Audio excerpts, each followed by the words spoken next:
Hola, ¿qué tal? Me da mucho gusto saludarles este 12 de octubre, Día de la Raza, Día del Descubrimiento de América en 1492, como comenté ayer. Domingo, día sagrado para los cristianos y católicos. Hay algunas informaciones que voy a sintetizar, hacerlas cortas y comentar brevemente un poco sobre esta preocupación.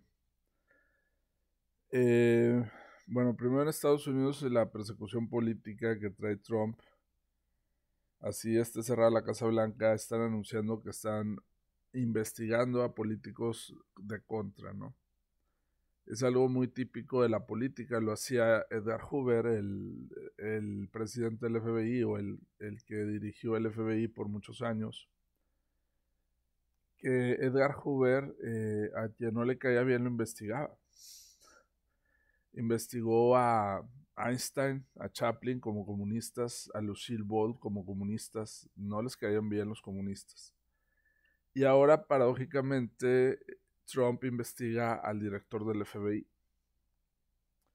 Es una táctica para pararles el alto, como decimos, en seguramente los expedientes de Epstein. Este actor o señor que algunos dicen que mataron en la cárcel, otros dicen que se suicidó por cuestiones de inmoralidad en una isla, donde hacían cosas, digamos, perversas o malas y donde aparece aparentemente Trump, lo ha negado, pero están las fotos. Y es una situación muy delicada, evidentemente habla de la moral de los políticos, si es que hay, y de sus entretenimientos y fiestas, que me parece pues repugnante, pero actúa Trump para que no actúen contra él, obviamente, ¿no? Y creo que el director, exdirector del FBI era muy bueno, se veía preparado, se veía tranquilo, bueno. El que está actualmente es raro, se me hace raro la cara, la manera de ver, sí es diferente, raro. No sé si es musulmán, pero desde que él entró, entraron muchos en Estados Unidos islámicos musulmanes, no tiene nada que ver eso, pero sí me da a entender muchas cosas a nivel global. Entonces sale esa información. Sale también hoy en CNN que Harvard, es una noticia que la leí hace la semana pasada, un maestro de Harvard, no dice que Harvard, un maestro de Harvard posiblemente invita a un drag, a un hombre que se viste mujer, eh, como profesor asociado. Así con la peluca, con el maquillaje, con todo lo que es un drag o una drag, como le dicen, ¿no? Es un tema bien complicado la inclusión, es un tema que estoy tratando de hacer un pequeño libro, un libro por lo menos debe tener unas 35 páginas para hacer libro, o 38. Estoy tratando de escribir algo en la educación de inclusión y en la sociedad a nivel sociológico. Lo aparentemente fácil a través de la religión, que es incluir, todos ámense, todos los quiere Dios, todos son buenos, y a la mera hora lo difícil que es convivir con alguien que se considera diferente, ¿no? Ver en Harvard un drag pintado de maestro o de alumno, algunos dirán que poca ética, otros dirán es inclusión, tiene derechos. Es interesante el tema y es polémico, también muy polémico, porque tiene que ver con la moral, las costumbres, y sobre todo cuando entramos en el sistema educativo con niños y niñas y adolescentes ya empieza el problema, ¿no? Pero ¿cómo les van a enseñar eso? ¿Pero cómo van a incluir una drag, no? Hace unos años, o no menos de dos, yo creo, en Nueva York, una parte de un desfile en Nueva York, hay muchos desfiles de Macy's, de todo en Navidad, y en algún evento están padres de familia con hijos y drags, bailando juntos, las niñas y los drags. Se hizo un escándalo que muy mal, inmorales, que malos padres, y otros dijeron es libertad, tienen derecho. Están las hipótesis de por qué un hombre se hace mujer, ¿no? Pues es que hizo algo malo y se está cubriendo su personalidad y es perverso y no necesariamente pasa eso, ¿verdad? Ni al revés. ni el hombre, ni la mujer que se viste o se hace hombre, que es todavía la mujer vestida de hombre es como, he visto mujeres en centros comerciales que traen por decir corbata que considero que es de hombre, no, no es que no se vea bien o mal, o sea, es que tienes esa persona que va a estar con mi hijo o mi hija, que me va a atender a mi hijo o a mi hija, ¿verdad? O que me va a atender a mí. Y hablamos tanto de inclusión y de amor al prójimo, pero a la mera hora no, ellos no entran, no, ellos no, ellos piensan mal, no, ellos son perversos, no, ya clasifica uno grupos y es un estereotipo muy negativo a veces. Harvard, que ya tiene muchos años, es una universidad de obviamente mucho prestigio, pues se da la libertad de hacer esto.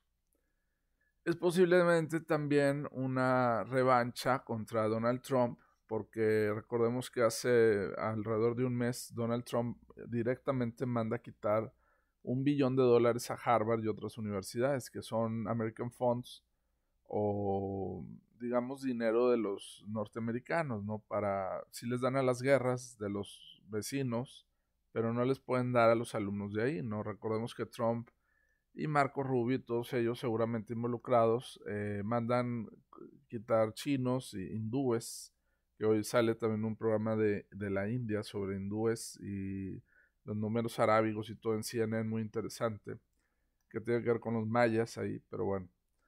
Y les quita ese derecho a estar en Harvard y Harvard a lo mejor ahora se revela y le dice, a Trump le molesta eso de los drags y los gays y le molesta todo eso porque es supuestamente conservador, ahora le ponemos un drag de maestro para ver qué dice.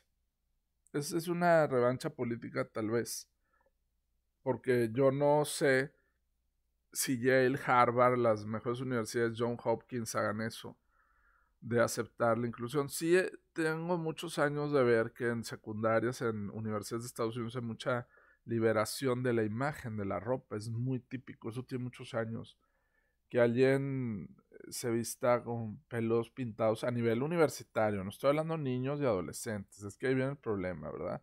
Se confunden las cosas a veces. Ya cree uno que incluir en los adultos es incluir en los niños. Es diferente. Y ya tiene muchos años que maestros con el pelo pintado, maestros con aretes, maestras con pulseras gay en las universidades, sin pulseras gay, con coliges mayas, aztecas en México, en Estados Unidos, de todo, ¿no? Con rubíes, con aretes que parecen salidos de un museo. Es muy normal esa expresión libre, libre entre comillas, en las universidades, una expresión de alumnos que como quieran ir, no hay uniforme. Las universidades generalmente no tienen uniforme, algunas tienen, pero por lo general ya no tienen uniforme, ya cada quien va como puede y quiere y pues se le da la gana, ¿no?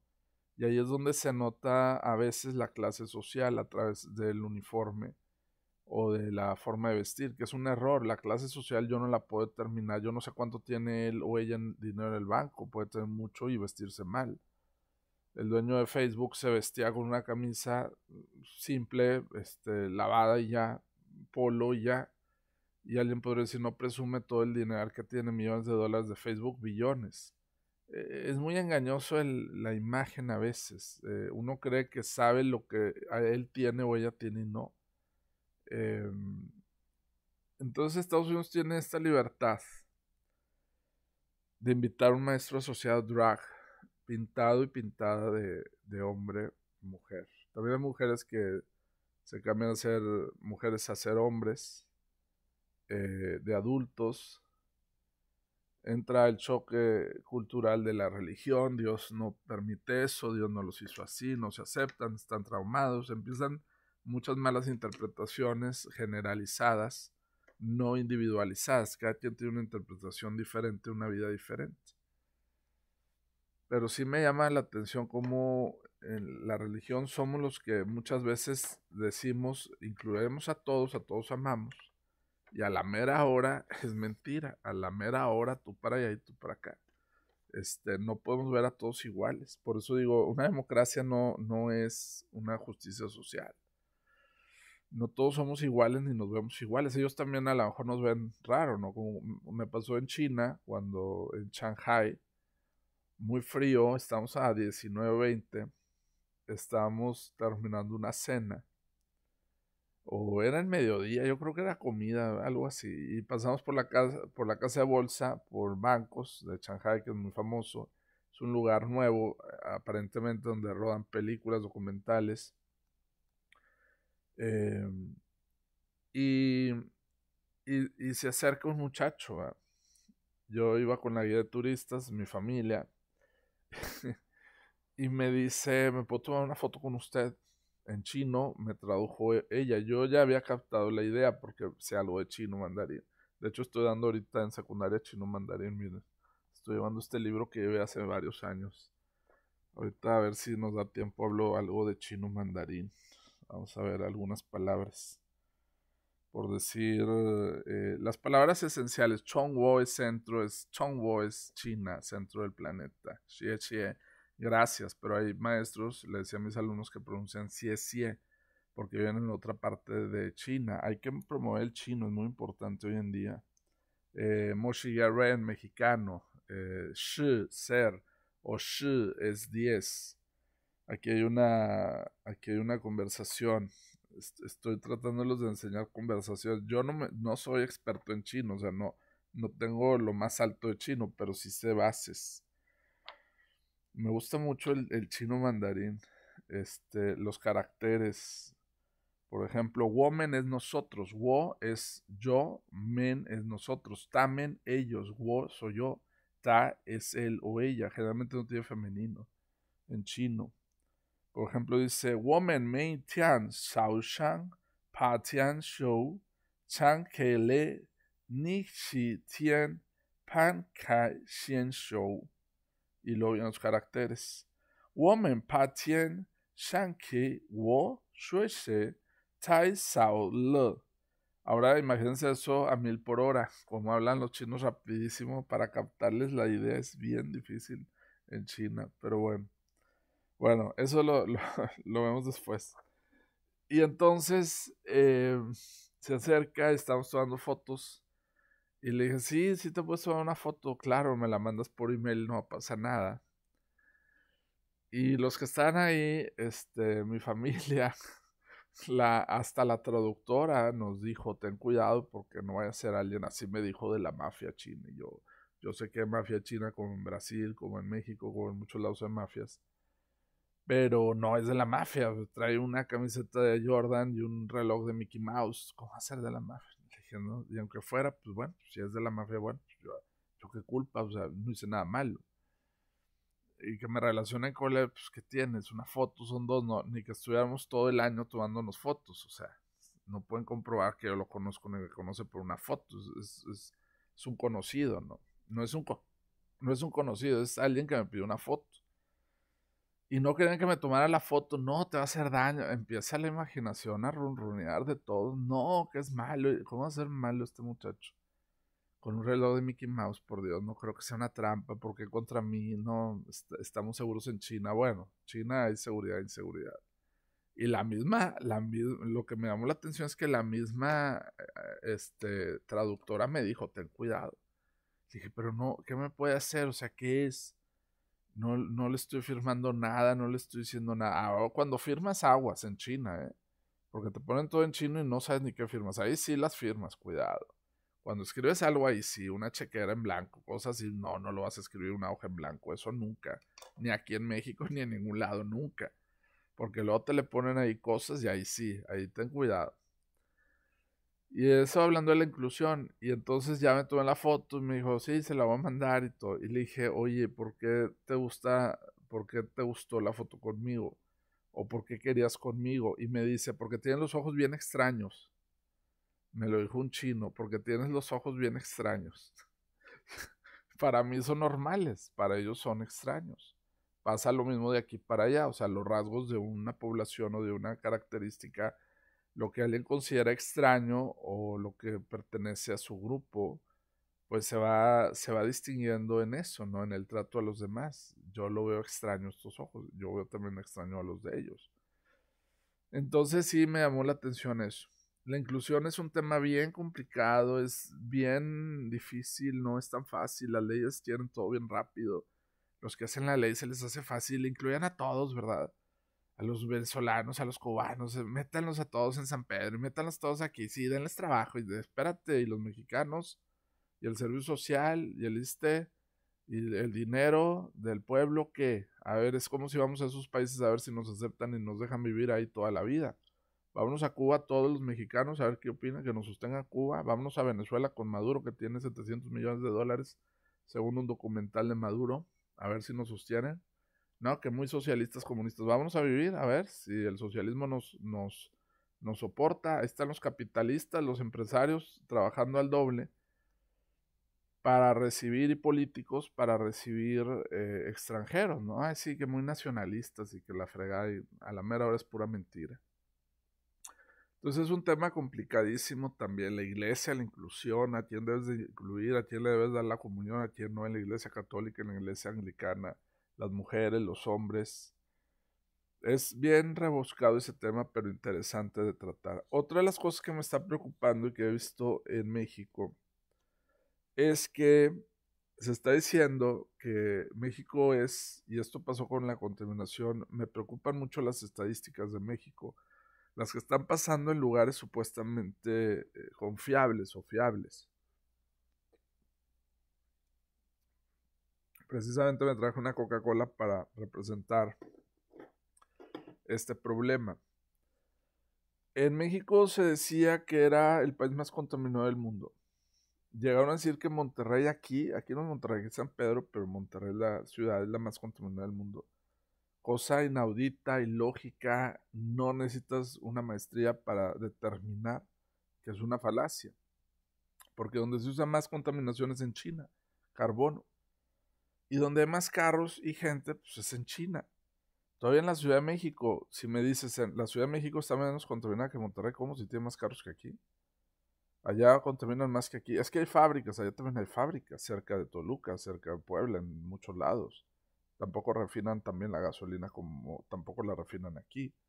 ¿Cómo me dices que Monterrey es la ciudad más contaminada del mundo si hay ciudades en Shanghai, en China, que están llenas de carbono, como en Alemania? Alemania y China siguen utilizando lo antiguo. ¿Cómo me dices que es lo más antiguo? O lo más contaminado, y hay gente que lo cree. Y ahora me está preocupando un dato que yo ya tenía, yo había leído hace tiempo, desde hace muchos años, que México es el país que consume, sobre todo en el lugar de Chiapas, que yo viví en Chiapas. Bueno, yo conocí Chiapas, fuimos con los Lacandores, los Chamulas, grupos muy intensos, muy inteligentes, muy solidarios entre ellos, muy centralistas. En los Chamulas ves el banco, la cafetería, la iglesia, el puesto, todo está centralizado. En un frío muy bueno. Consagran con Coca-Cola, dicen los padres católicos, dicen. Entras a la iglesia y ves un borrego. Ves santos católicos. Ahí está un poco la teoría del marxismo, del comunismo metido en la iglesia católica. Un poquito criticada por Juan Pablo II. Es el marxismo en la teoría teológica, es una especie de queremos erradicar la pobreza, es la justicia social. Que por cierto quería hacer una acotación para los que dicen que Marx es el del capitalismo y esto y todo. Sí, es Marx, pero en realidad fue Engels el que escribió mucho de la teoría del capital, de las fábricas en Inglaterra, cómo la gente se cansaba de ser esclava, de ser robotizada, cómo hubo más de 100 años donde hubo protestas por las máquinas, porque las máquinas trataban de suplir al ser humano desde la época de la Revolución Industrial, 1750, 1800 más o menos. Engels era el que analizaba los factores de producción de las máquinas y todo. Hubo momentos, rachas, donde la gente estaba mejor, y hubo momentos en donde solamente el 23%, de acuerdo a algunas estadísticas, de adultos trabajaban. La mayoría eran mujeres y niños los que trabajaban en Inglaterra, porque eran los vulnerables, los más fáciles de dominar, de manipular, la mujer y el niño. Trabajaban niños en fábricas y mujeres. El adulto no quería ser sujeto a la esclavitud de la empresa, solamente 24% en Europa, en Inglaterra, trabajaban en la revolución industrial, en una época, en cierto fragmento de época, no en toda la vida, no estoy hablando de toda la vida, ¿verdad? Bueno, aquí el punto es que en Chiapas hay estadísticas de supuestamente gente seria y lugares serios que dicen que es el lugar que toma más Coca-Cola en el mundo, que venden más Coca-Colas en el mundo. Ya había explicado el efecto del refresco en lugares donde no hay agua, aunque en Chiapas llueve mucho, debe de haber agua, pero a lo mejor no han hecho todo el drenaje, a lo mejor no está lo pluvial, no se ha acabado, no lo sé. Pero no es lógico decir que Chiapas es el lugar que consume más Coca-Cola en el mundo, o México, cuando México tiene la mitad, ni siquiera la mitad de gente que en Estados Unidos. En esa estadística que bajé hace unos días, ya la había leído en otros reportes, decían que tomábamos más Coca-Cola y refrescos que en Estados Unidos. Por lógica no se puede eso. Estados Unidos tiene 300 millones de habitantes, el doble que aquí. Aquí somos 120, 130. Obviamente no todos toman Coca-Cola, un bebé no toma Coca-Cola, una niña que acaba de nacer no toma Coca-Cola. Tienes que excluir todos los que no toman el refresco. ¿Cómo dicen que México es el primer lugar en consumo de Coca-Cola del mundo? Si hasta en China, aunque es comunista, la han de vender, y he dicho muchas veces que las Coca-Colas no venden en países comunistas, empezando por Cuba o socialistas, ni en Rusia. Ellos hacen su Coca-Cola del Estado, como el chocolate del bienestar, que es del Estado. Ahorita me acabo de comer un Hershey's, sin desmeritar los otros productos. Bueno, por lógica sacas que aquí no se consume más Coca-Cola que en Estados Unidos. No puede consumir la gente más aquí que allá. Son 300 millones de habitantes. ¿Cuántos toman diariamente refrescos? Y tienen obesidad mórbida, obesidad 2, o a lo mejor no tienen o van a tener diabetes. A lo mejor hay una posible liga entre refrescos, ciertos refrescos, azúcar y diabetes, posiblemente. Se dispara la diabetes por el azúcar. Pero no es lo mismo que tome una pequeña Coca-Cola al día o dos que tomarme 4 litros diarios. Obviamente no es lo mismo. Son cosas muy diferentes. Antiguamente en las escuelas, antes de que entrara la administración de Obrador, se permitían Coca-Colas pequeñas en las escuelas, de esto para niños, una para niños o dos. Ahorita ya erradicaron todo, ya ni siquiera nosotros adultos tenemos ese derecho. Que hablando de derechos, también quisiera comentar otra cosa que me preocupó y me llamó la atención. Ya van varias veces que oigo en radio, porque me gusta mucho escuchar radio también, un spot publicitario, me imagino que es pagado por el PAN, no creo que sea por el gobierno, donde dice que te pueden meter a la cárcel si tienes que Morena te va a meter a la cárcel si tienes una opinión diferente a ellos.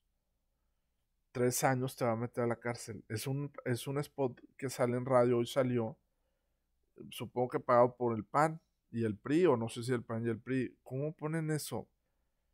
¿Quién autoriza esos spots? Si son mentira, ¿cuándo han metido aquí a la cárcel a una persona por opinar diferente? Si a cada rato en Facebook, en redes sociales, estamos opinando cosas diferentes de la derecha, de la izquierda, del marxismo, del comunismo, del dinero, de la casa del político, de esto, ¿cuándo han metido a la cárcel 3 años? Tampoco exageren y pongan cosas que no son. No estamos en un estado tan represivo como si fuera Rusia o Cuba. Ahí si no, los comunistas váyanse a vivir a ver si no les cae en la boca. Los amaestran para, ay, sí, lo que diga el gobierno, lo que diga el gobierno. ¿Por qué no se van a vivir allá? Los que apoyan el comunismo y el marxismo, váyanse a Rusia, a ver si no los meten en la cárcel Putin. Es uno de los dictadores más, los rusos sanguinarios que hay en el mundo. Conozco rusos que se vienen a vivir aquí y no los aguantan allá. ¿Qué onda con eso de apoyar a otros países cuando están peor que aquí? ¿Cuándo han metido a la cárcel a alguien por dar una opinión diferente en Twitter? Aquí. En Estados Unidos sí sé que si alguien va porque tiene la tecnología y amenaza al presidente por Twitter, sí sé que van y lo arrestan. Y sí lo hacen, porque la policía sí actúa con las leyes de allá. Porque las leyes le permiten a la policía actuar, no actúa sola. Y lo detectan en el IP y detectan la máscara del IP y detectan a la persona que está y lo meten a la cárcel. Si amenazan a un político, a un Trump, Sí sé que lo están haciendo, eso lo hacen desde Barack Obama. Aquí cuando han metido a la cárcel por echarle la madre, perdón, a Obrador o a la presidenta, si vive la gente insultando, y cuando los han metido a la cárcel por insultos o por dar otra opinión, no creo que estén bien esos comerciales, ¿eh? Y las radiodifusoras, las estaciones de radio, que ahorita AM tiene muy poca publicidad, AM está quebrada. Es una buena radio que yo trabajé en AM en el 1190, es buena, AM pero está quebrada, ahorita es FM, radio satelital y radio mundial y no sé qué. Tienen que fijarse que están anunciando del PAN, porque el PAN queda muy mal parado también como bancada diciendo que Moreno nos va a meter a la cárcel si yo opino diferente al gobierno. Chis. Voy a dar una clase, estoy opinando diferente al presidente o al gobernador cuando me metió en la cárcel, o a un alumno cuando los metiste a la cárcel. Deben de tener mucho cuidado con esos mensajes porque lo que hacen es alarmar y dar una idea a los extranjeros y dar una idea que no es. Eso no está pasando en México. No están metiendo a la cárcel por dar una opinión diferente. Las redes sociales, repito, está lleno de contrarios a cada rato y de bots y de pagados, no pagados y las mismas marchas. La marcha es una manera de estar en contra del gobierno, por decir. No los meten a la cárcel por eso. Deberían de, algunos sí que hacen destrozos, están en la cárcel. Pero bueno. Quería también comentar otra cosa. Hice una compra en Amazon. Ahorita que está mucho el tema de las aduanas. Ya para que no asustar a la gente. Les recomiendo comprar en Amazon. Eh, Hay plumas, plumones, libretas, libros, de todo. Cosas para el hogar, de todo. Y me pide el CURP. Antes de que saliera esta idea de las aduanas, que las aduanas, ahorita vamos a leer un poco a Bosman, eh, en, en la idea de este gran autor que tiene 17 doctorados honorarios y muchos en Cambridge y todo, un gran historiador, dice que las aduanas es lo que hace el nacionalismo, parte de las aduanas. Hoy compré unos libros, unas cosas y me pidió Amazon mi CURP. Muy fácil, para que la gente no se desanime a la hora de comprar, nada más pones, sacas tu CURP, es única, es un registro, metes la clave, la dejas grabada y ya se la mandas. Si no metes el CURP en Amazon, depende de la compra que hagas, te van a devolver, tal vez te devuelven el producto, el dinero no te lo van a cobrar, así dice ahí. Entonces, para que la gente no se asuste y no haga tampoco pensar que son trámites burocráticos muy grandes. En 5 minutos metes el CURP, y ya quedó, ya te lo mandan. Y está bien que el gobierno controle, pues tiene que controlar a las empresas y al gobierno a quién le llega ese producto, ese libro. Ya hasta saben que leemos y que no leemos, pero pues normal eso. Eh, entonces, nada más para saber que si están cambiando las cosas como más control para también cuidar la seguridad del consumidor, obviamente. Entonces ya compré el libro y ya le puse el CURP, me tardé 2 minutos, ya llegó el pago, ya no pasa nada. Porque si hay gente muy exagerada, no, nunca pude hacer nada y me equivoqué y no sé qué, le buscan muchas excusas para no pagar o no comprar, ya, lo puedes comprar el libro y puedes comprar la libreta fácilmente en nuestro país. No es para tanto tampoco. Les recomiendo a Karl Popper, es un gran autor. Me llegó un libro la semana pasada de Karl Popper, estoy leyendo sobre ciencias naturales, ciencias sociales, sobre psicología, está muy interesante. Habla de la psicología como poesía, es buenísimo Karl Popper. Karl Popper tiene estudios muy buenos, fue seminarista, fue religioso también, y se lo recomiendo. Aquí viene Karl Popper, en Amazon lo consigues, en menos de una semana te lo deben de llevar. Claro, ya haciendo el pago. Lo puedes pagar por tarjeta, lo puedes pagar en una farmacia, en un centro comercial, te deben dar el recibo, está muy fácil, pasas el código barras, ya pagas y ya te llegan unos días el producto. Está muy bien para las escuelas, universidades, puedes comprar plumas, plumones, de todo y a muy buen precio también el envío, no está tan caro el envío. Yo he tenido envíos de 20 pesos, 30 pesos, muy cómodo el pago de 30 pesos y un envío está muy bien. Bueno, entonces, ya dije lo que me preocupa. Ahorita quiero leer un poco a Hobsbawm, y las ideas que me pareció muy interesante el nacionalismo. Y por último, ya unos 30, casi 30 minutos, quiero leerles un poco. Bueno, esto de Maduro que me llamó la atención sale en La Silla Rota, está publicado en el New York Times. Me llamó la atención donde dice que Maduro va a mandar, supuestamente le ofreció a Trump mandar gasolina o petróleo a Estados Unidos en lugar de China. Entonces esto confirma la teoría que yo tenía de que sí Venezuela le vendía a China este petróleo. No tiene China petróleo, lo que yo les decía, usa más el carbón. Eh, las minas de carbón son altamente contaminantes, más baratas obviamente. Bueno, entonces supuestamente Maduro quiere hacer una negociación con Trump y decirle, en lugar de que lo arresten o lo saquen de Venezuela o lo ataquen,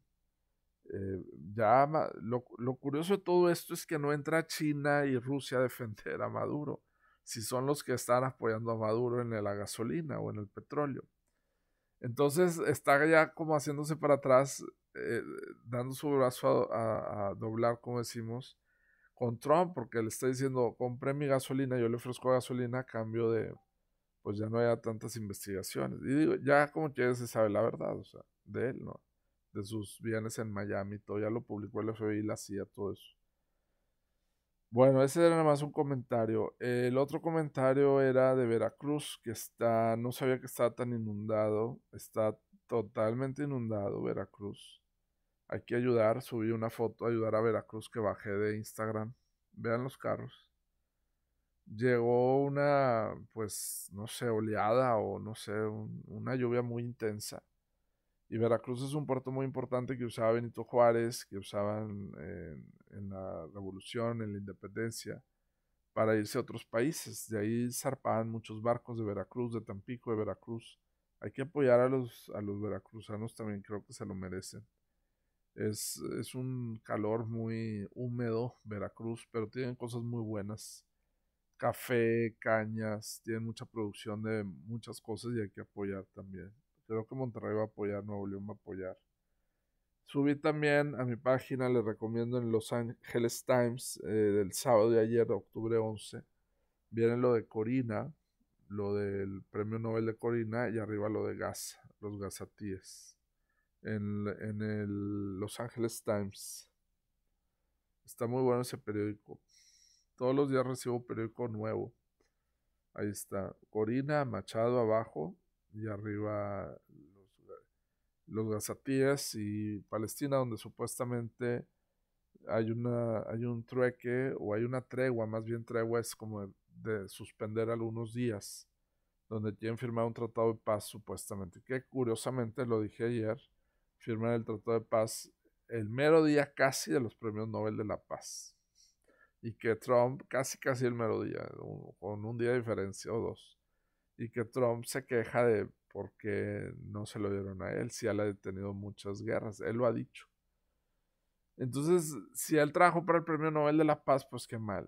Si trabajó realmente para la paz mundial, qué bien. Pero bueno.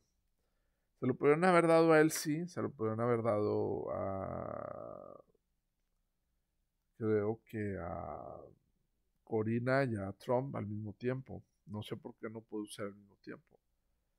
El de Corina es, ya lo he dicho, mucha gente que se considera izquierda lo criticó, no quiere, y mucha gente de derecha, incluyendo Calderón, publica Calderón una felicitación a Corina también. Y los de izquierda, considerados de izquierda de México, no apoyan el Premio Nobel de la Paz, increíble. Se lo piensan dar a Maduro, que a los que deja sin comer toda la vida, como la hambruna es una guerra. Dejar de comer a alguien, cuando tu Estado tienes el deber de ayudar a alguien a salir adelante, te está pagando impuestos y aunque no te pague, es un deber moral como político ayudar al otro. Estás produciendo una guerra, una hambruna. Estás debilitando un pueblo. Eso no es lo que quiere Dios, eso no es lo que quiere la religión, así Maduro habla mucho de Dios y de la religión. Es un manipulador de masas. Los populistas son manipuladores de masas. Y yo le decía a mis alumnos la semana pasada, qué curioso que la masa, el grupo de gente, la sustancia de la gente, Aparentemente les aplaude y les adora. O sea, si tú me dices, quisieras vivir ahorita en Venezuela, no, no, o sea, ¿por qué? Está mejor aquí si comparas las cosas, ¿no? ¿Por qué la gente apoyaría eso en su vida personal o para los suyos? Porque trabaja para el Estado o porque sus ideologías no le permiten ver la realidad. La ideología es muy fuerte a veces, no te deja ver pues la neta, lo que está pasando ahorita, ¿no? La guerra es también dejar que las empresas no crezcan. La guerra también es dejar que la gente no progrese. Eso es también un tipo de guerra. De genocidio, ¿eh? No nada más el genocidio es en Gaza. Hay mucho genocidio en Gaza y acá los de izquierda, ciertos de izquierda defendiendo que Israel muy malo y todo. No, hombre, pónganse a defender las hambrunas también, a ver, las hambrunas de los países socialistas, de los rusos, de los chinos, se quedaron 40 años sin comer, defiendan eso. Las hambrunas de China, las masacres de Osaka, Japón, que duraron como 2 años, muriendo más de 1 millón de personas. Eso no lo defienden, eso no lo critican, eso no es genocidio. Es también genocidio. El genocidio del aborto, hay gente que dice que el aborto es un genocidio cuando muchas mujeres abortan, ¿eh? Aguas, ¿es genocidio o no el aborto? A ver, aguas, lo pregunto. Eso no genocidio cuando dejan a un bebé morir. Claro, si está el dilema de la mamá va a morir o el bebé, pues tienes que elegir. Tú como esposo tienes que elegir la familia o el doctor tiene que elegir una vida. No se puede las dos, ahí sí. Ahí entiendo el dilema. Pero también hay genocidios en abortos, ¿eh? No nada más en Israel. Entonces sí me llama la atención cómo apoyan tanto nada más por ser de izquierda o de derecha y no se ponen a pensar, a reflexionar las consecuencias de la hambruna, de los países que no tienen medicamentos, hospitales. México se ha dicho mucho desde Obrador que no tiene medicamentos porque supuestamente quitaron las patentes o las empresas. Es un problema los medicamentos de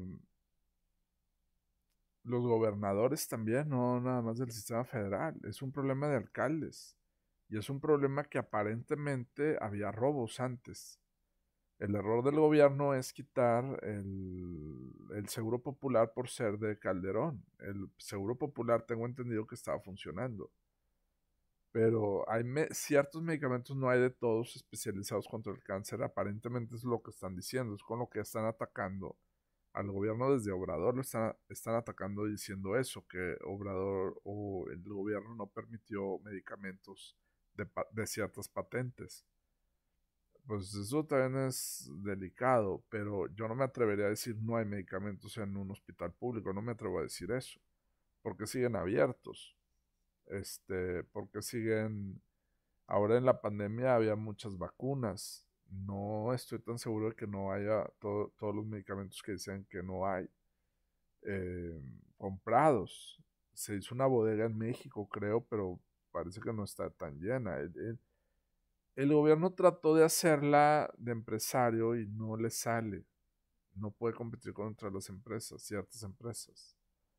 Y creo que el problema está con una licitación con PISA. PISA, curiosamente PISA es un examen que, que no quisieron en México para evaluar alumnos. Y PISA también es una empresa de medicamentos. Yo no estoy tan seguro que no haya.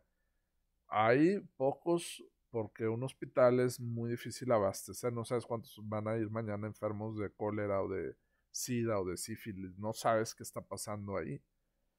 Pero si tienen que abastecer de más medicamentos, sí. Creo, y lo voy a decir con mucho respeto, que esta situación del gobierno, lo que al gobierno le está nublando la razón, lo digo respetuosamente y lo digo con mucha honestidad, es un pensamiento que traigo hace tiempo.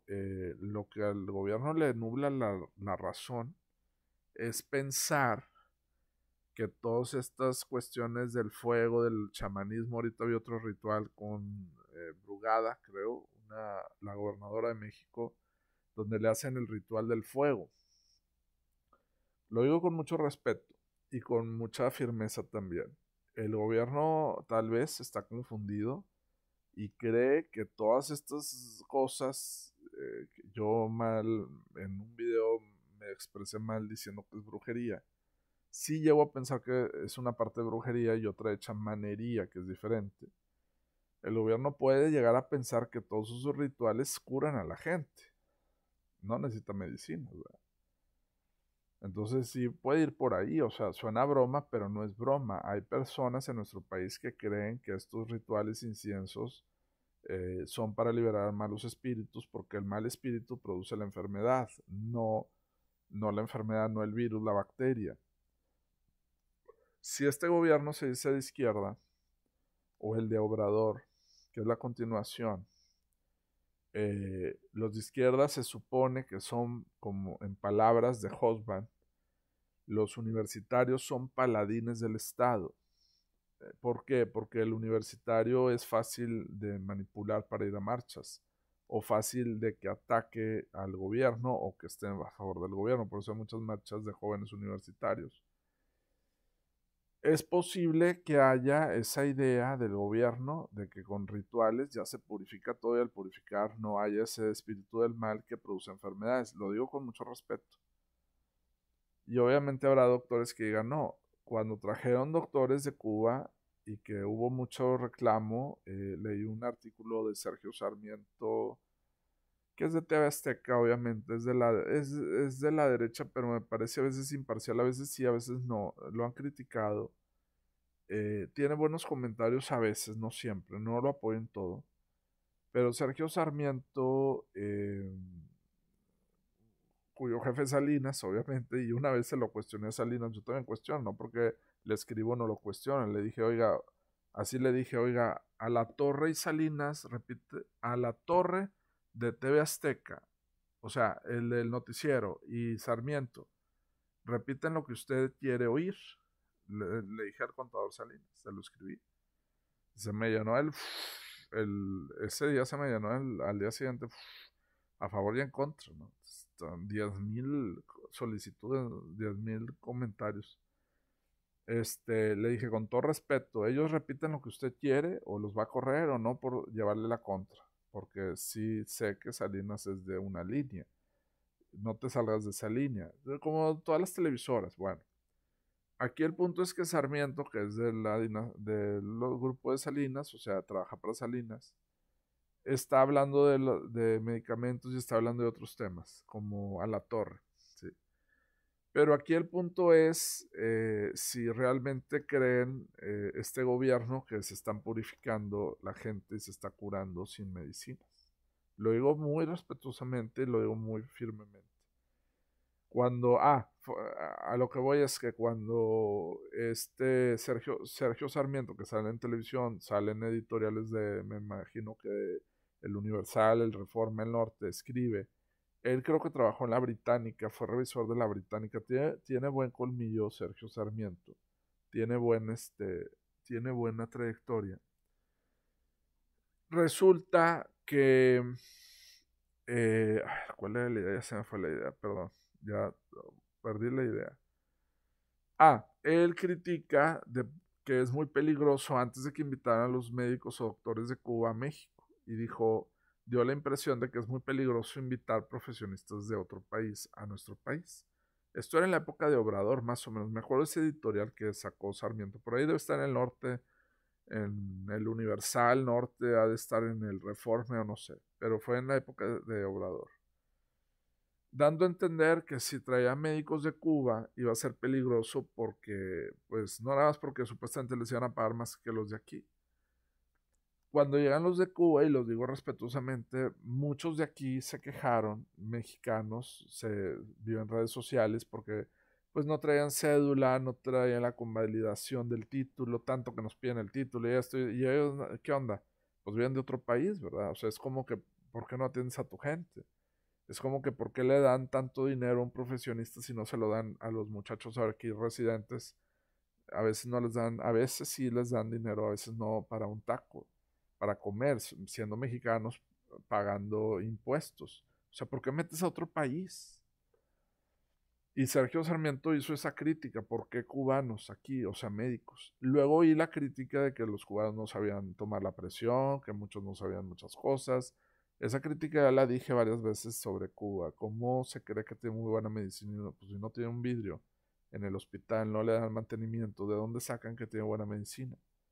Para tener buena medicina necesitas el fármaco, necesitas los estudios, necesitas la actualización, la computadora, la tomografía, el equipo. No nada más yo sé mucho, y el equipo que va a diagnosticar y la radioterapia y todo, o sea, no lo tienen. No invierten en eso. Son equipos súper antiguos. Es como manejar un avión de hace 60 años y esperar que no se estrelle. O sea, va a estrellar, no tiene la actualización de las computadoras, de lo de ahorita, de los mapas actuales, se va a estrellar. De hecho, Cuba tiene aviones bien antiguos, ya deben de, no modernizan. Los países socialistas, todos los países socialistas que se dicen socialistas, todos, bueno, excepto China, que yo lo considero comunista, para mí no es socialista, aunque hay muchos reportes que dicen que es socialista. China es comunista. Pero todos, o casi, mejor digo, casi todos los países socialistas se quedan atrás en la tecnología. Y Hobsbawm, que ahorita vamos a leer un poquito de Hobsbawm, les quiero compartir ideas de Hobsbawm, que es muy interesante. Hobsbawm dice que un país truena, por así decirlo, o revienta cuando no hay innovación y tecnología. Él habla mucho del nacionalismo. Ahorita les quiero leer algunas cosas súper interesantes de la cultura, del nacionalismo y todo. Y de los extranjeros también, que es el problema que hay en México también, la cuestión de extranjeros. O el dilema que hay, ¿no? O sea, porque a un extranjero le ayudas y a mí cuándo, a mi familia cuándo, o sea, al mexicano cuándo, cuándo piensas ayudarle, ¿no? Están ayudando todos menos, es como la persona que ayuda a todas sus amigas y amigos, pero perdón la palabra, el desgraciado, la desgraciada, a su mamá, a su papá, la tienen arrinconada y no la ayudan, no le dan ni un plato de comida, no me vengas con esos cuentos chinos, ¿verdad? Es esa gente paradójica que todo el mundo ayuda para que la vean que la ayuda a todo el mundo y reza y todo, pero a su hija la tiene abandonada. Me vale mi hijo, me vale mi hija, me vale mi ex, me vale mi esposo, me vale mi tío, me vale mi tía, me vale mi familia. A la familia nada. Así está México, dándole dinero a cubanos y acá de Venezuela. ¿Y al mexicano cuándo? ¿Cuándo le vas a pagar a un residente del universitario por lo menos un gasito marinela, unos tacos? Porque están todo el santo día trabajando, los explotan. Ahí sí hay explotación, para que vean. En los hospitales. 24 horas, 48 horas. ¿Quién aguanta 48 horas parado? No les ponen una cama para dormir, se duermen en el suelo. También en Estados Unidos. Si Marx viera eso, dijera, ahí está la explotación. Para obtener un título universitario, porque está haciendo prácticas. Y si no hace esas prácticas, no lo van a pasar. No lo van a probar, es muy pesado. El trabajo del médico, no del doctor. Del médico es muy pesado y de los médicos es muy pesado. O sea, es horrible que no les den ni un bono, ni siquiera para el autobús, para el camión. Ah, pero al cubano le están dando no sé cuántos millones de pesos. Millones de pesos. O sea, todavía la burla publicándolo en periódicos nacionales. ¿Cómo puede permitir eso el gobierno también? Cuidar un poquito la información de cómo se está ayudando al extranjero, caray, a mí me produce acidez, a mí me produce coraje que al mexicano no le estés dando ni una comida y lo tengas ahí 48 horas explotándolo y al cubano le estás pagando no sé cuánto, sin título, sin cédula, no sabe tomar la presión, dicen, ni siquiera sabe un manómetro para qué es, decían algunos, así decían. Porque les digo, los países socialistas casi todos son bien retrasados en tecnología. Son bien atrasados, no quieren la modernidad, no la quieren. La odian, no sé por qué la odian, porque viene de Estados Unidos, porque viene de Japón. Claro, si viene de China, no, sí la aceptamos porque somos comunistas y los chinos son comunistas. No, las de China sí. Pero toda la tecnología viene de China perdón, toda la tecnología médica viene de Estados Unidos y de Japón y de Turquía. No quieren los países socialistas tecnología nueva, no quieren. Entonces no saben lo nuevo, ¿no? Es como pilotear el avión de hace 60 años y esperar que nos estrelle. Vamos muy seguros en este avión, no vas porque no tienes la actualización, no tienes el antivirus, no tienes no tienes las nuevas configuraciones de los aviones, no tienes los nuevos mapas, no se va a estrellar, ¿sí? Estás poniendo en riesgo a la gente con con tecnología barata o antigua más bien, no barata, antigua, sí.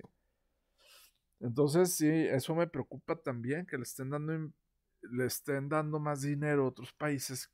¿Y cuándo Cuba nos dio algo? O Venezuela, ¿cuándo Maduro nos ha dado algo a nosotros, los venezolanos? Ahora que gana Corina el premio Nobel, que fue muy polémico, controvertido, eh, yo digo, bueno, pues representa a los venezolanos, se lo merecen, por lo menos un incentivo para salir adelante, por lo menos una esperanza que no tienen. Ya la tienen con Corina. Yo siempre pensé que fue de la disidencia controlada, que le paga el gobierno, no me la creo así tanto de que es libre y democrática, no me lo creo. Pero habrá quien piense que es mandada a Estados Unidos y sí, parece que sí es verdad que está perseguida, parece que sí es verdad que se esconde del régimen, obviamente, del régimen que lo está buscando. No me creo tantas cosas que dicen, pero quién sabe. Ahí está metido Estados Unidos, obviamente, en lo del premio Nobel. Siempre ha habido política en el premio Nobel. De los pocos que ha rechazado el premio Nobel ha sido el gran, ya lo he dicho varias veces, el gran filósofo Jean-Paul Sartre, amigo de Simone de Beauvoir, la gran feminista que conoció al Che Guevara en Cuba y conoció a Fidel. Las fotos están en internet. Y Jean-Paul Sartre, que tiene mucho del existencialismo, tiene algo de Heidegger, tiene algo de Aristóteles, tiene de todo. Jean-Paul Sartre habla de la existencia, del espíritu, de la materia y todo. Rechaza de las instituciones los premios o los regalos y él rechaza el premio Nobel supongo que de filosofía o de literatura, tal vez de literatura. A Corina le entregan el premio Nobel, aparentemente. No vi la ceremonia, por cierto. No sé dónde está la ceremonia, la quiero ver. Ahí está en la página de los premios Nobel, hay una página oficial, ahí debe estar.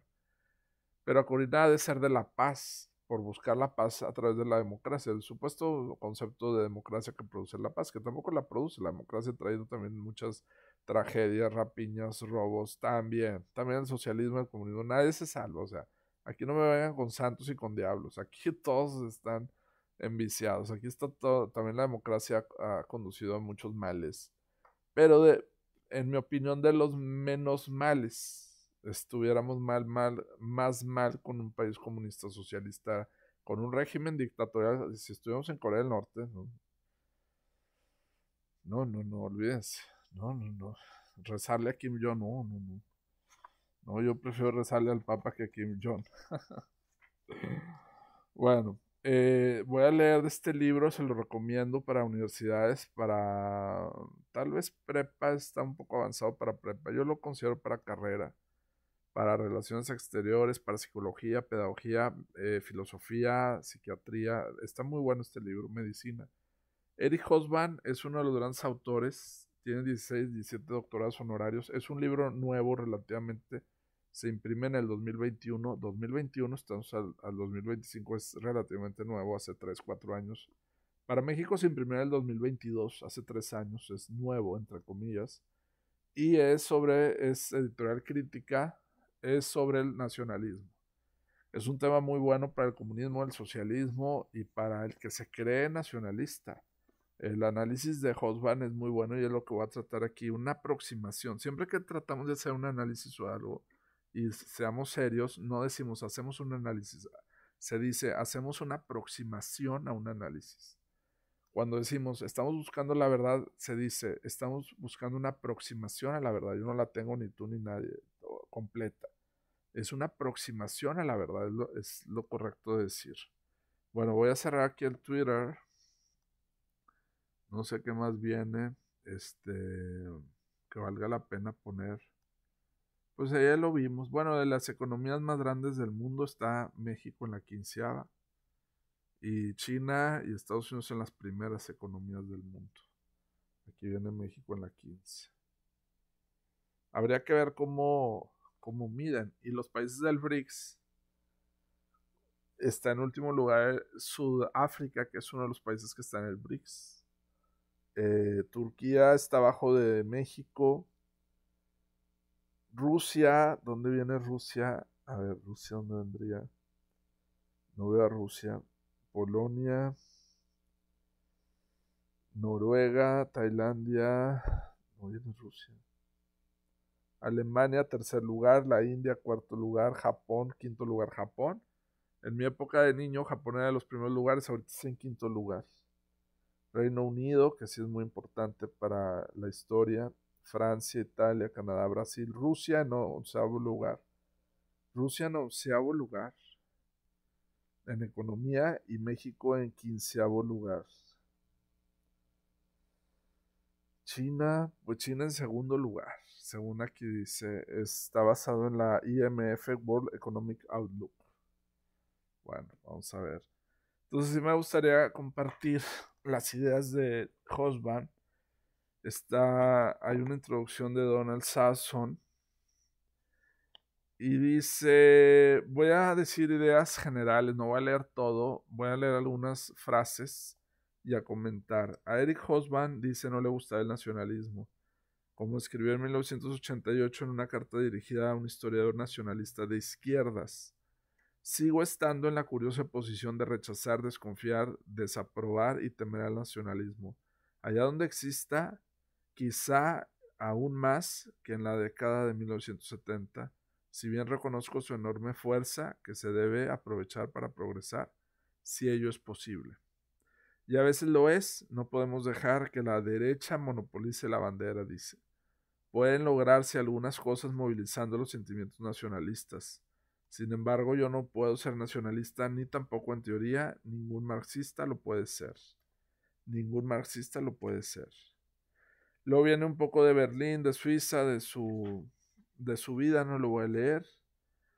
Y luego en la página 8 dice, los historiadores, explicaba Hobsbawm, tienen la responsabilidad del historiador. Me apareció aquí una nota. Ya. Dice Hobsbawm, la responsabilidad del historiador para con los hechos históricos en general y a la hora de criticar el abuso político ideológico de la historia en particular. Si se me permite la expresión, él poseía un poderoso detector de disparates, una herramienta esencial en una profesión en la que una inteligencia crítica es tan importante como el buen juicio y la erudición, saber mucho. Hobsbawm reunía todas estas características sobre el tema de la historia. La historia cuestiona las creencias hasta un punto que no tiene parangón en otras disciplinas. Habla de lo importante que es ir al pasado, la historia.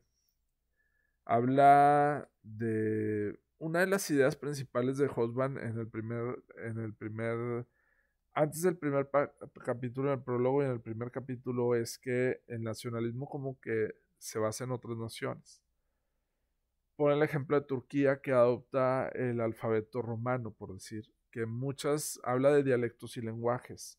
El lenguaje se consolida cuando tiene una política consolidada también ese país o esa nación, si no, no sirve de nada. Habla de extranjeros, cómo en muchos países se fueron formando por extranjeros poco a poco, y cómo eso da la idea de un nacionalismo, digamos, falso, que no es necesariamente el de este. Fíjense, ahorita hablando de la guerra, lo interesante que viene aquí, dice Hobsbawm, es igualmente cáustico con los sionistas, que tiene que ver con Israel. Pasan de puntillas sobre los últimos 1800 años para volver a los últimos habitantes combatientes de Palestina. Las personas pueden identificarse como judías aunque no vivan en el mismo territorio, no hablen la misma lengua, no sigan los mismos rituales religiosos o ninguno, no tengan los mismos antecedentes históricos ni la misma cultura. Una persona en otro país puede ser de la misma ideología, puede ser de la misma religión, aunque esté en otro lugar y aunque tenga otros valores. Eso es bien interesante porque se va a confundir con otra nación. Para él, dice, ningún historiador serio de las naciones y el nacionalismo puede ser un nacionalista político comprometido. Alguien que se case con su país y que diga nada más esto existe, esto es lo absoluto, no es serio para él. El nacionalismo lo ve como un relativismo también, lo ve como un agregado cultural durante el tiempo. Él hace la crítica de cómo, por ejemplo, hay textos que hablan de un país que dicen, este país hace 5000 años, no sé qué dice, hace 5000 años ni existía ese país. Existía hace 50 años, pero no hace 5000. Como hay en la historia mucha exageración también. Y, por ejemplo, dudaba que un sionista pudiera escribir una historia de los judíos verdaderamente seria. Un sionista no puede ser serio, según Hobsbawm. Este señor que tiene 17 doctorados honorarios y tiene en Cambridge una silla y tiene una posición muy importante en muchas universidades del mundo. Los nacionalistas creen que las naciones han existido desde tiempo inmemorial. Eso es los nacionalistas. El país tiene millones de años o tiene miles de años, no es cierto. Miles sí, pero no millones. Creen que el país siempre se ha formado igual o que no evolucionó o que evoluciona muy despacio, que no hubo un antes y después. Menciona aquí, por ejemplo, la Alemania joven, lo que decía Hitler. Esta Alemania es vieja y joven, había una distinción entre el antes y el después. El cometido de los historiadores consiste en refutar tales afirmaciones. O sea, un buen historiador no puede ser nacionalista, comprometido. Habla de Francia y de Bélgica, muy importante en la academia también y en la revolución industrial. Hobsbawm también era perfectamente consciente del poder de la historia. Le gustaba mucho decir que hubo una época en la que pensaba a modo de consuelo que los historiadores, a diferencia de los arquitectos y los ingenieros civiles, no podía causar desastres. Y lo dice el autor: la historia es la materia prima de las ideologías nacionalistas, étnicas o fundamentalistas, de la misma manera que las amapolas son la materia prima de la adicción a la heroína. La historia es la materia prima de las ideologías nacionalistas, la historia, el pasado, los datos, que tienen que ser corroborados. De la misma manera que las amapolas, la amapola es una planta con la que se produce la heroína. Son las materias primas a la adicción a la heroína, que hay mucha adicción a la heroína, sobre todo creo que en Estados Unidos se maneja la amapola. Es muy fuerte la heroína, parece que es como morfina, me parece que es como lo que usan en hospitales. Claro, sin medicamento, sin sin la receta, que es lo que hace que no haya adicción, la receta, o sea, los intervalos que te tomas una medicina es diferente a la adicción. En un artículo publicado en Marxist Today o Marxistas de hoy, en esta recopilación aceptó que la reivindicación argentina de esas islas, que los llevó a invadirlas en 1982, es absurda. Habla de las Malvinas, habla de Argentina también. Habla de las Malvinas, dice, puesto que ningún argentino había vivido allí jamás. Según él, no había argentinos en las Malvinas. Algo que defienden mucho los argentinos, obviamente. Cada hoja está llena de datos, de observaciones, de ideas. El punto de partida de Hobsbawm era la relativamente reciente construcción del nacionalismo y de la idea de la nación. ¿Qué es la nación, pueblo, estado? Se maneja mucho aquí el pueblo, el estado en México, esa palabra. La consideraba un fenómeno básicamente europeo.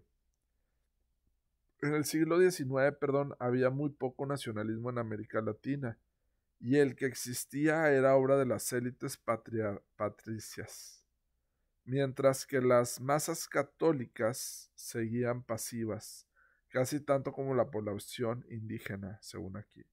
En el siglo XIX había muy poco nacionalismo en América Latina, siglo XIX, o sea, por 1800, más o menos en la era de la Revolución Industrial en Francia y en Inglaterra.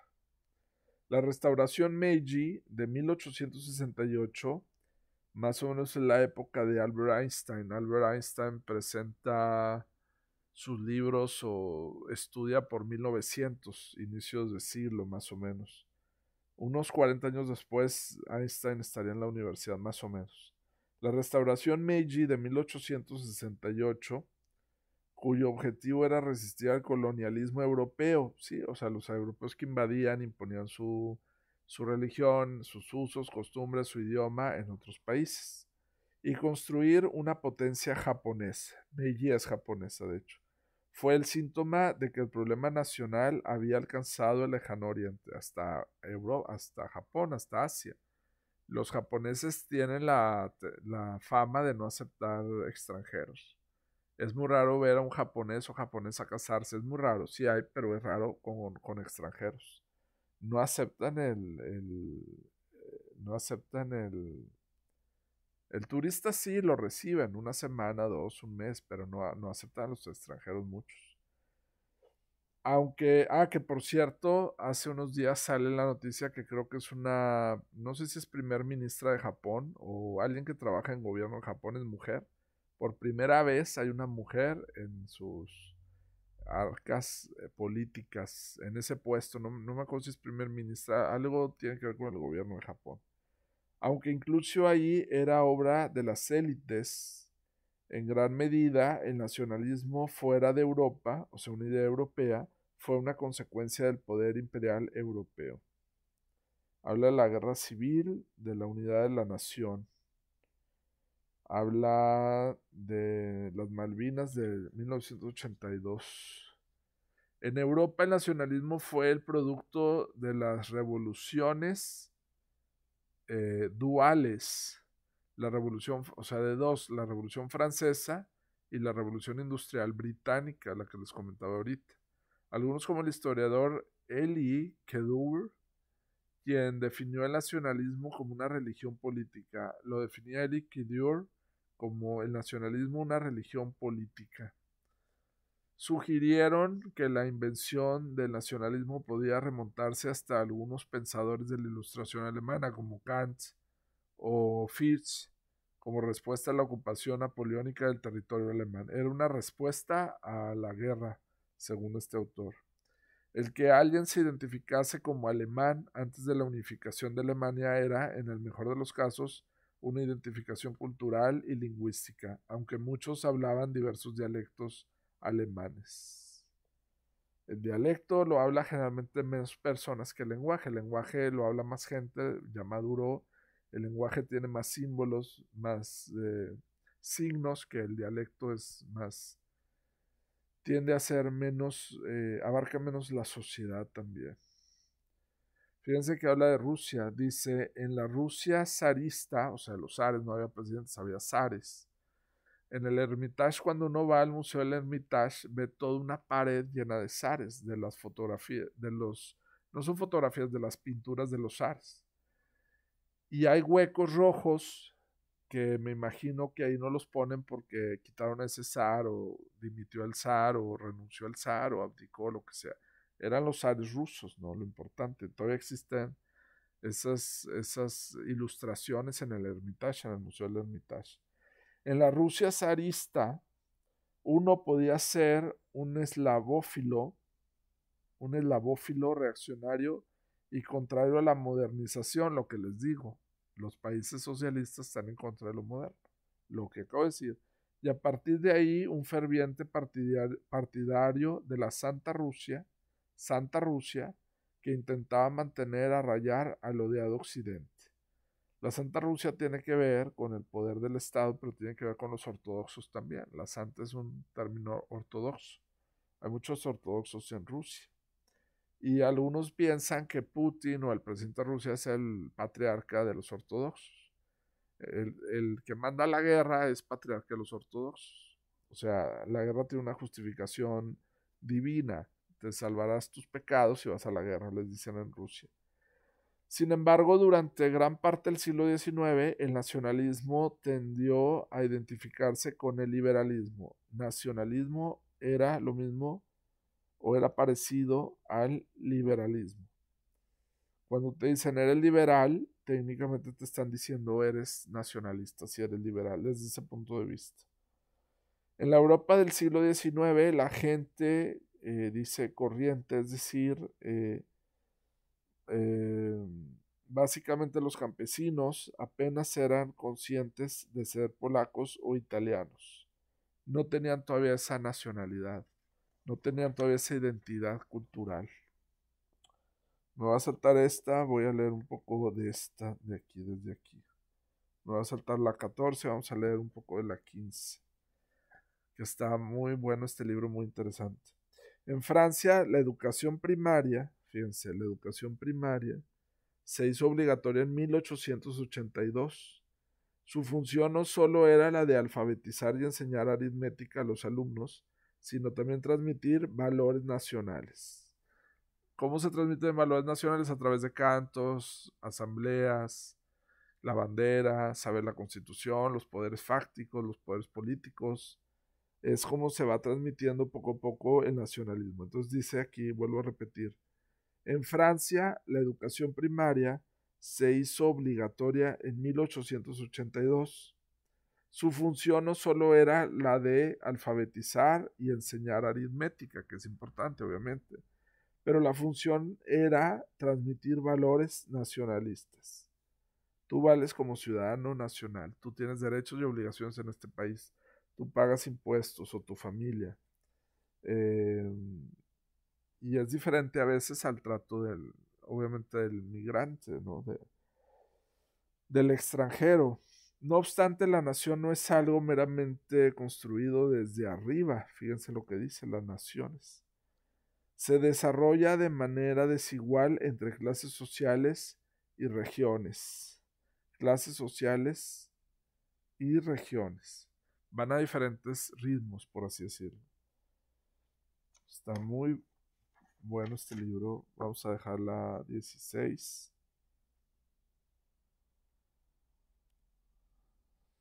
Vamos a ver la 17.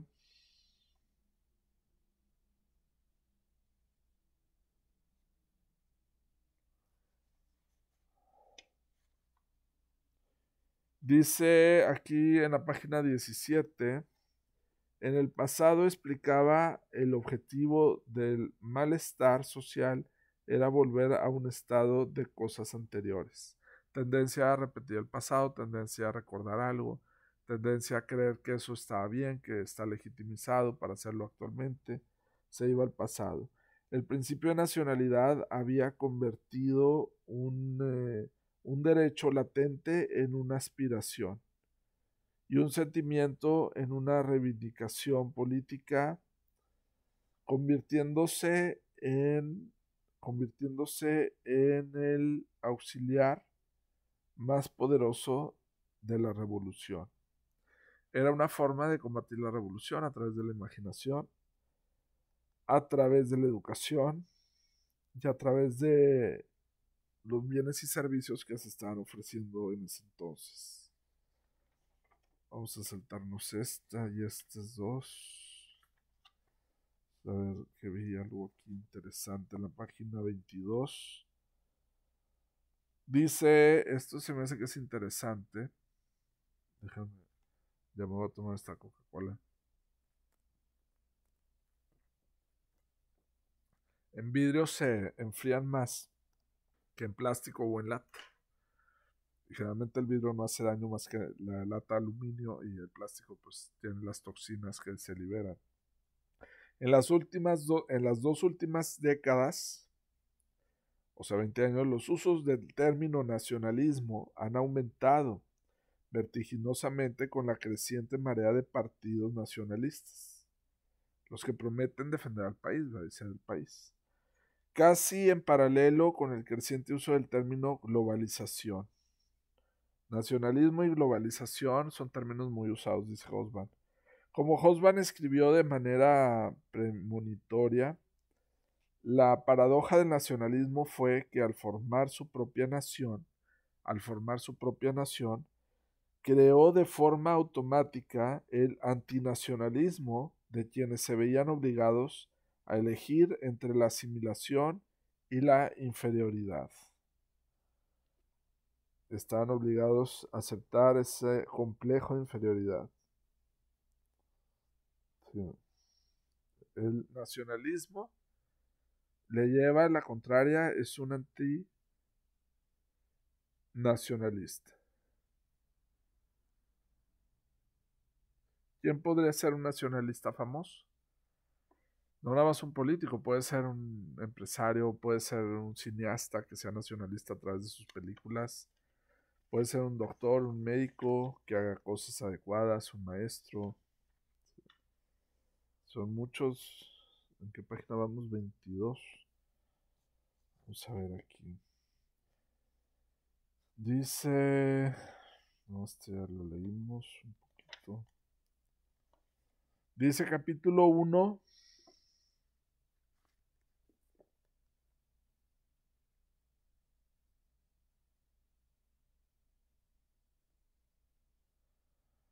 el capítulo 1 dice dentro y fuera de la historia.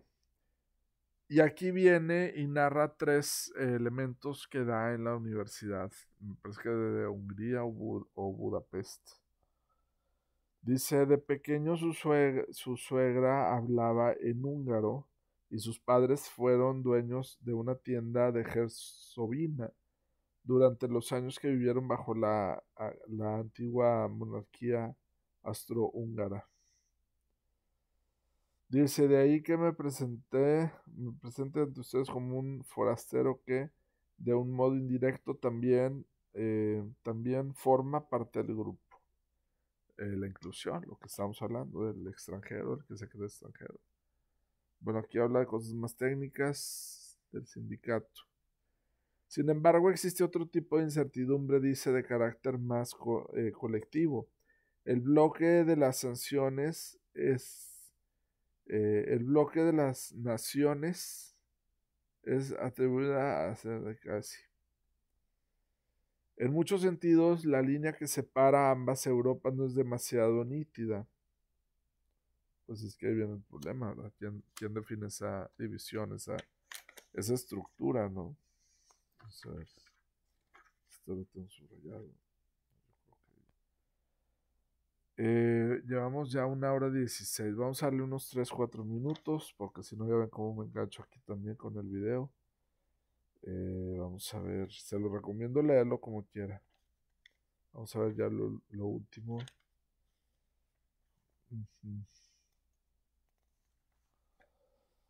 Vamos a la 39, página 39.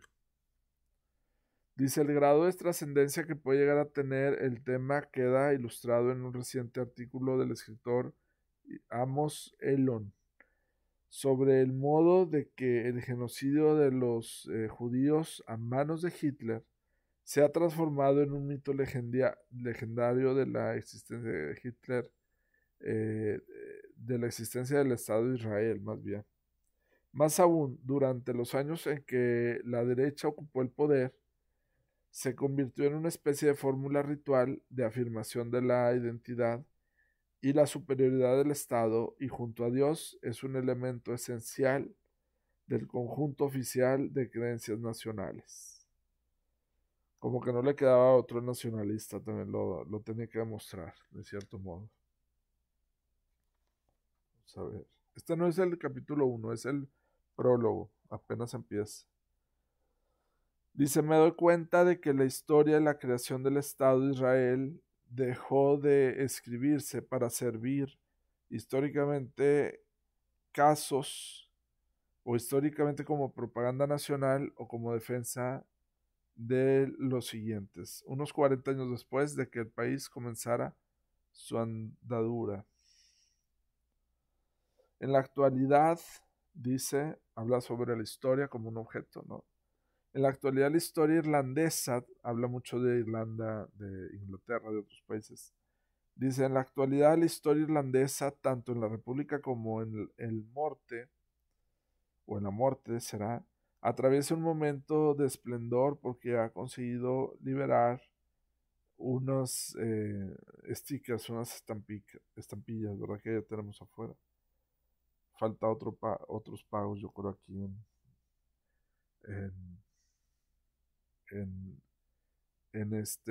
pagos del país.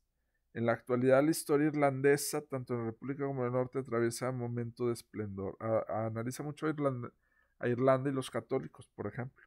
Esta sigue siendo una cuestión cargada de riesgos e implicaciones políticas. La historia que se escribe hoy día rompe con una antigua tradición que se ha mantenido desde los fenianos hasta el IRA y que continúa luchando con armas y bombas en nombre de los viejos mitos. Usan el viejo mito para justificar el asesinato o la matanza también. Sin embargo, no podemos estar esperando a que las generaciones se sucedan. Debemos oponer resistencia a la formación de mitos nacionales, étnicos o de cualquier otro tipo, mientras se encuentra en proceso de gestación. No está a favor del mito, o de los mitos, tipo mitos, leyendas, fábulas, que se dan en un país para reafirmar la identidad nacional. No está a favor del mito. Lo más probable es que como alumnos que son de una institución ilustre y prestigiosa, gozarán, si así lo quieren, de una posición social destacada. Tendrán mejores carreras y ganarlas más defendiendo que otra gente, aunque nunca tanto como un próspero hombre de negocios. Lo que deseo recordarles es algo que me dijeron a mí cuando empecé a enseñar en la universidad. Dice, aquellos por los que estás aquí, aquellos por los que estás aquí, me dijo mi profesor, son unos estudiantes tan brillantes como tú. Son estudiantes mediocres con mentes faltas de imaginación que va a la licencia sin pena ni gloria, con una probada justificación y cuyos exámenes dicen todas las mismas cosas. Bueno, ahí acaba el de este. El nacionalismo en la era de la revolución, ese es el capítulo 1, en el capítulo 2.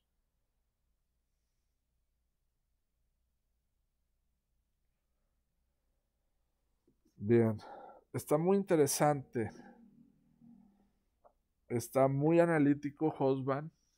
También tiene el otro libro, tiene varios de la revolución.